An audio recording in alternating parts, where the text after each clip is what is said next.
Hello and welcome, guys, to next. Fuck, sorry, Heroes 101, the Nexus Raiders podcast for competitive strategies and in-depth analysis for Heroes of the Storm. I'm United GGK, and today we're going to be talking about Chromie, one of my favorite hero from the game.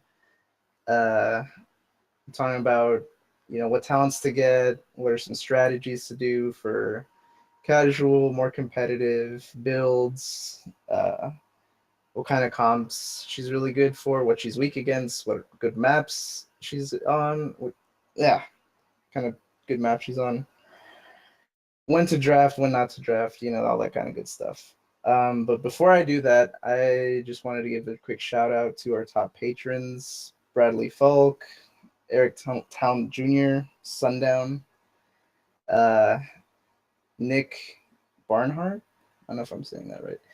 Michael Malia, Calvin Chu, we all know Chu, and Sean Gallagher, and the rest of our patrons for making all this awesomeness happen. Now, I'm going to base this off of the assumption that most of you already have some understanding of the game. If you're an assassin, it usually means a few things, like you're not as durable as a tank, but your main role is to do damage, right? Chromie is the hardest hitter in the game by far. But it's difficult because all of her attacks are skill shots, meaning you can't just point and click anything. And that's where the challenge comes in, and why a lot of people actually struggle to pick her up in the first place. Um,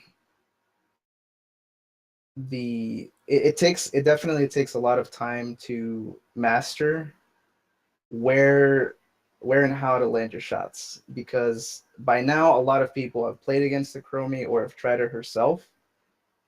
So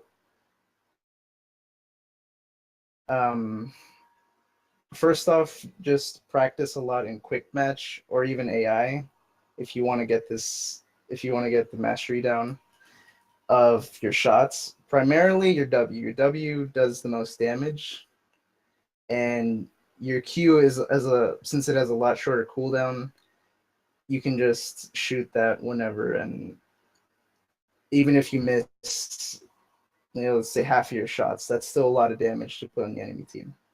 All right, so I'm going to start off with the traits or the talents to go, right?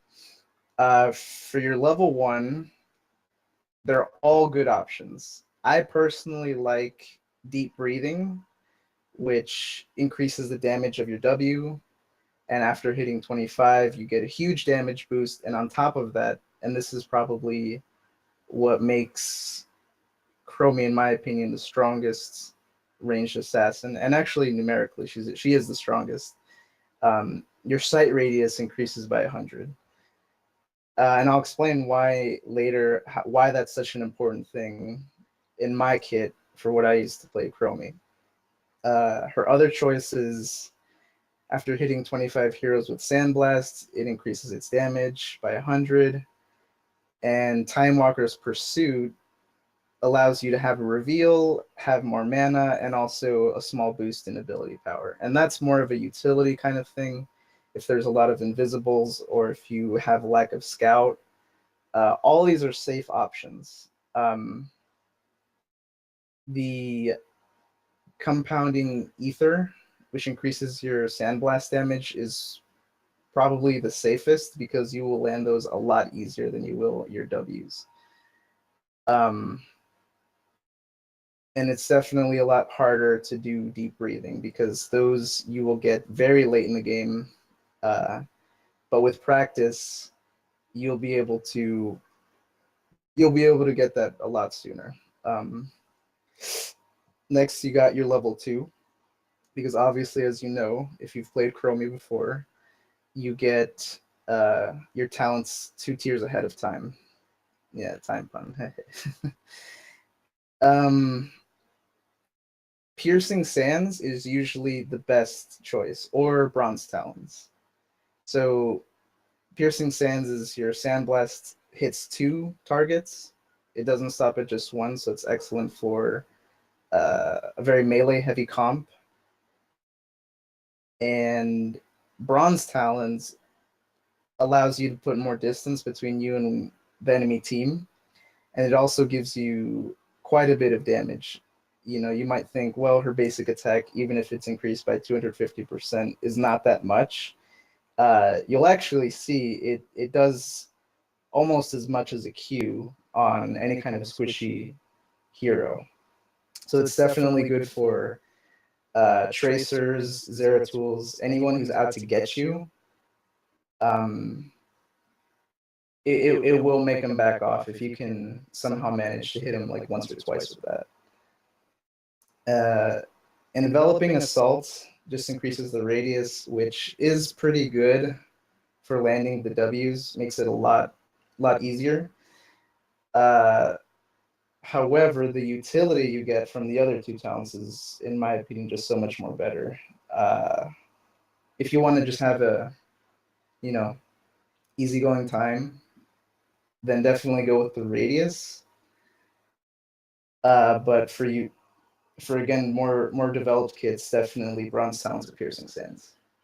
Now for 5, again, one of these choices, which is the Chrono Sickness, is not really recommended by me, mainly because the other 2 offer a lot more utility, especially Dragon's Eye, which makes your W's a lot stronger if you hit them in the center. And you might think that it has to be so pinpoint accurate for you to get that extra damage bonus, but it's actually very lenient. The hitbox for that is very lenient.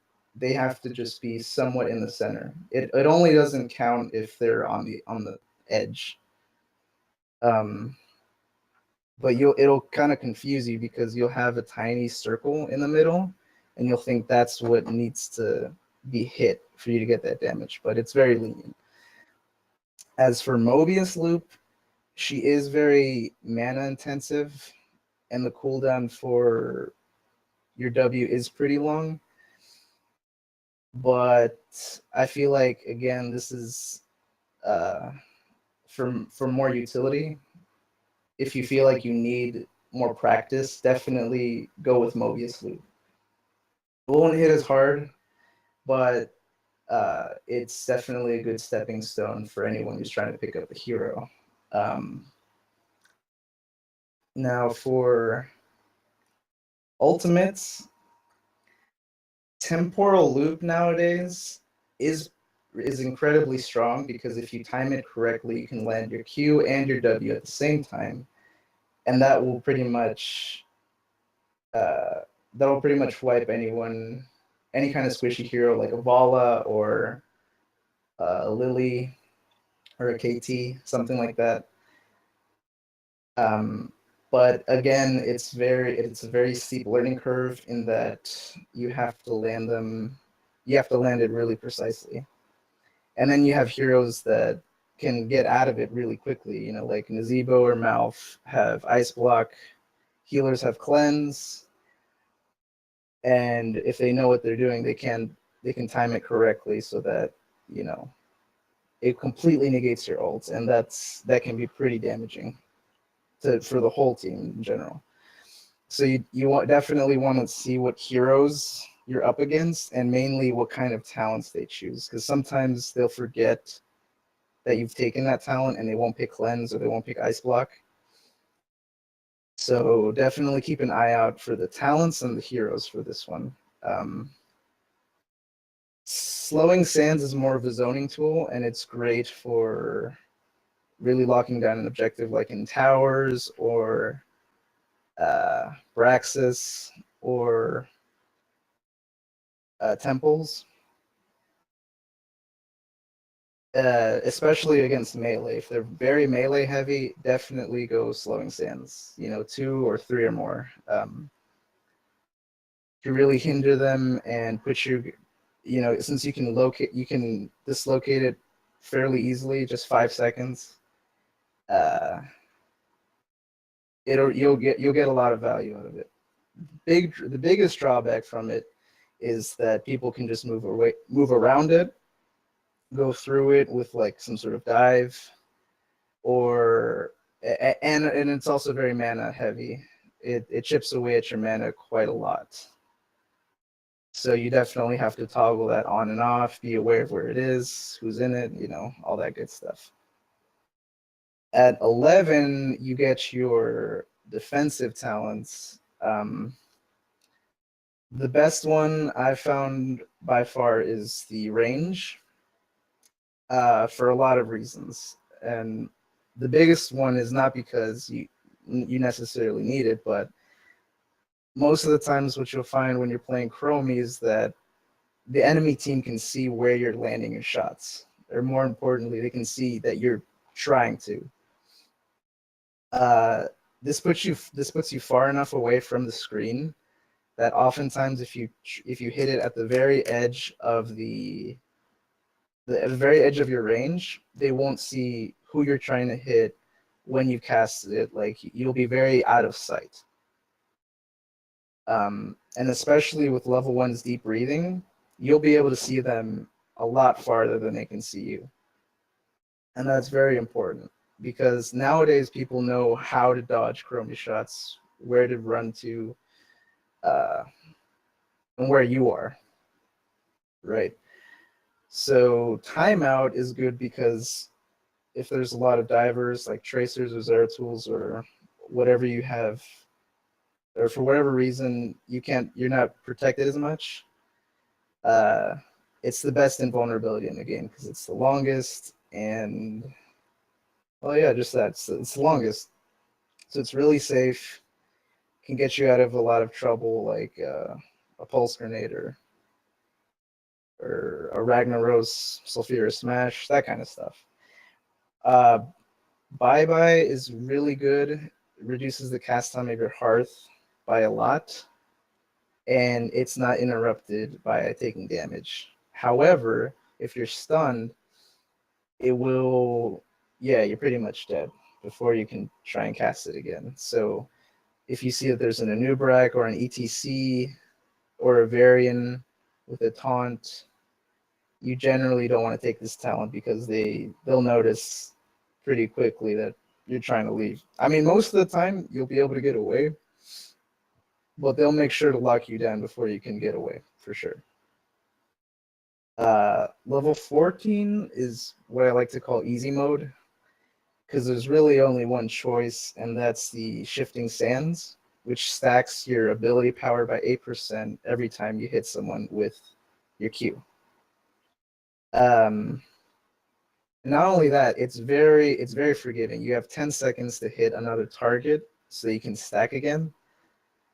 And up to 40%, that's almost half. That's almost half more damage for all of your abilities. That includes your W. I think to a certain extent maybe Bronze Talons, but I'm not exactly sure on that. Especially if you go, and it stacks extremely well with Piercing Sands, because that means you get 2 stacks if you hit 2 targets in a row. And again, with Reaching Through Time,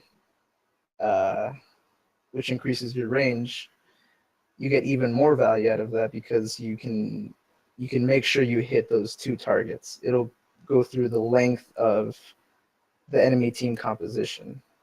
And more often than not, you will hit 2 targets if they're very clumped together, if they're really staying together in the late game or even in the early game. Fast Forward and Quantum Overdrive, the other two, are really not viable. Quantum Overdrive maybe if they're not melee heavy, if they're very spread out, then you'd want to take that. As for 18 or your 20s, you usually want to go Past and Future Me, which allows you to have another Sandblast that it leaves an echo, and that echo hits another target where you were. It's kind of weird, but you'll know what I'm talking about if you take it, and it's usually the best choice at 18. if there's a lot of invisibles or dives like tracers and illidan's, then you'd actually want to go with the additional time traps. And time traps are actually very useful because in a way they're like your temporal loop. If you can time it precisely, they can be very damaging. But you also have to keep a very close eye for when they hit someone.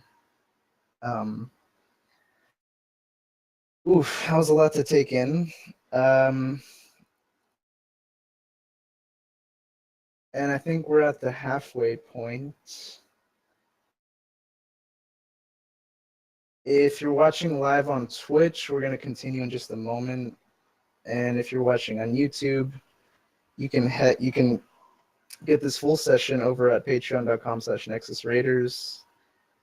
All patrons get this.